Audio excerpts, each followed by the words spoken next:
feeling like a shark in a shrimp tank. Big fish, small pond in the shrimp tank. Hey everybody, welcome to the post-show wrap-up of the Shrimp Tank. I'm your co-host Ted Jenkins, sitting here with my co-host today, Lee Heisman. Of course, our guest today, Matthew Herrera, who's the CEO of Climb. We talked all today about credit scores, what's happening in the industry, and how his company is really doing a digital transformation of what's happening in the credit score business. As always, if you want to watch more episodes of the Shrimp Tank, go to shrimptankpodcast.com. You can see our some 200 plus CEOs and owners that we've interviewed right here in Atlanta. And along the shrimptankpodcast.com, the entire channel, we've done almost 1,000 interviews across the country. We are on a mission here to help you get your MBA. Because you can pay $100,000 for that MBA, or what you can do is listen to our entrepreneurs in this show. We'll give you a combination of book smarts and a combination of street smarts. And between the both, you'll get smarter about how to run your business right here on the Shrimp Tank. So Matthew, running your business, I want to hear a little about what you guys do, and also what does the acronym CLIMB stand for? Yeah, sure. So CLIMB stands for Continued Life Improvement Model Behavior.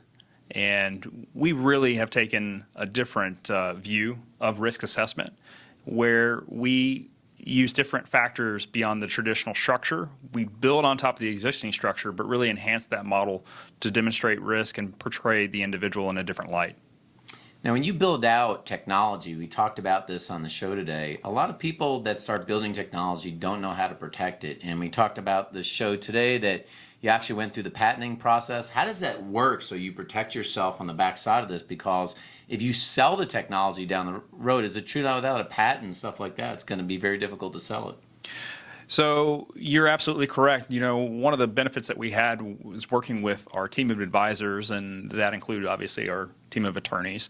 And they really counseled us on doing good due diligence, understanding if we had something new to bring to the table, that here's how you protect it.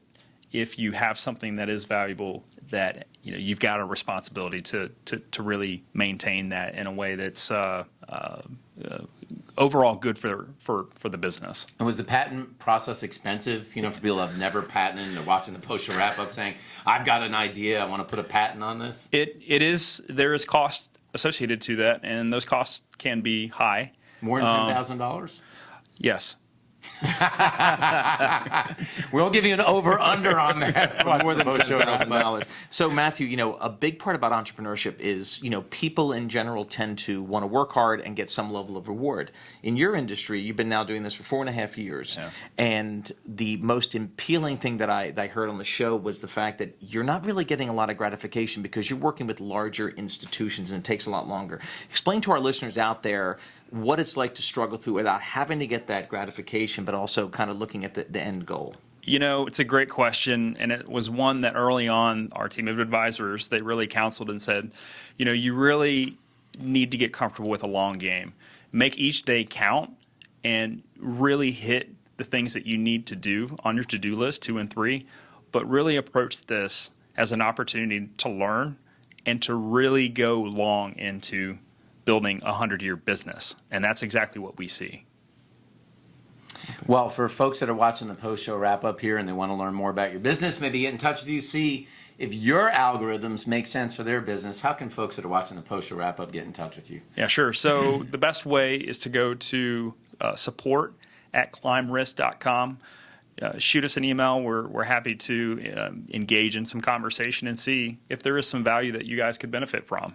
Absolutely. Our website is climberisk.com, and again, we're happy to have some discussions. Lee, I felt like that whole climb thing reminded me of like War Games or something like that. Remember that movie, Wow, War Games? very much so, yes. That was a good one. But folks, one of the things you want to ask yourself, and we learned from Matthew today, is what's the FICO score for your business? Most businesses that fail in the early years do it because they're undercapitalized. And if you had to go to a bank today and pull your pro forma out and show them your P&Ls and whip out your balance sheet, what would the bank say about your FICO score? And so you've got to make sure in your business that you're minding your P's and Q's. In this case, is the P's and L's and your balance sheet, because if you aren't, it's going to be very difficult to grow your business. Do that and take care of your FICO score, and your business will grow too. And that's your post-show wrap-up of the Shrimp Tank. I've been feeling like a shark in a shrimp tank. Big fish, small pond.